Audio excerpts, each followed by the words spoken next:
The new driving license directive modernizes the existing one.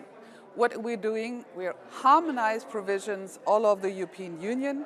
We make it easier for citizens to acquire a license in their home country when they live elsewhere.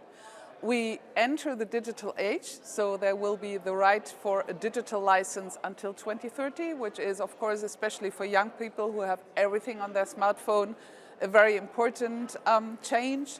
At the same time, the freedom of choice is maintained. So if you say, I don't want this mobile license, I am very happy with my physical one, you will have the right to acquire the physical license. For the European Parliament, it was especially important to preserve this freedom of choice when it comes to mobile and physical.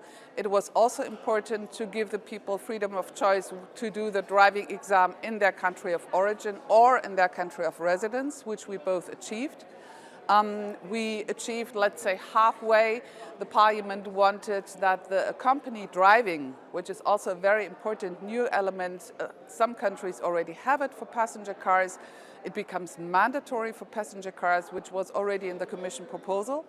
Parliament wanted to extend it to trucks and buses. And there we, let's say, have a half win because it is an opt-in for the member states. Medical checks are a very sensitive issue. Also because we have different provisions in the different member states. And of course, every member state says, well, our way is the best, right? And every member state wants to continue their way of doing medical checks or not doing medical checks. So we arrived at a compromise, as always. There will be a medical examination upon issuing of the first driving license when you take your exam. But upon renewal, member states will be able to choose. Vision Zero is a common goal for all the European Union, for all the member states, and of course also for us as Parliament. And we have managed to secure important provisions to move towards Vision Zero in this directive. For example, we know that accompanied driving decreases the number of accidents. Obviously, because if you have, let's say, more training as a novice driver, it will decrease your probability of causing accidents.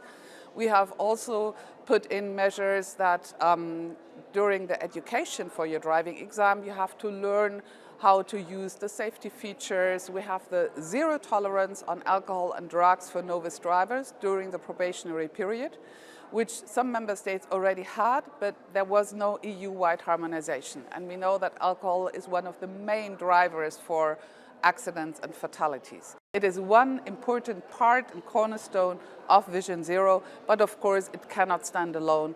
Member states have to deploy other measures in order to move towards that common goal.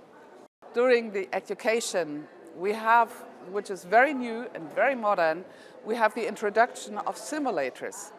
Because a hazard situation should not be practiced in real life, obviously, but it is much, much better for people if they already know what can happen if, let's say, there is snow or if there are kids running on the street, how should I react?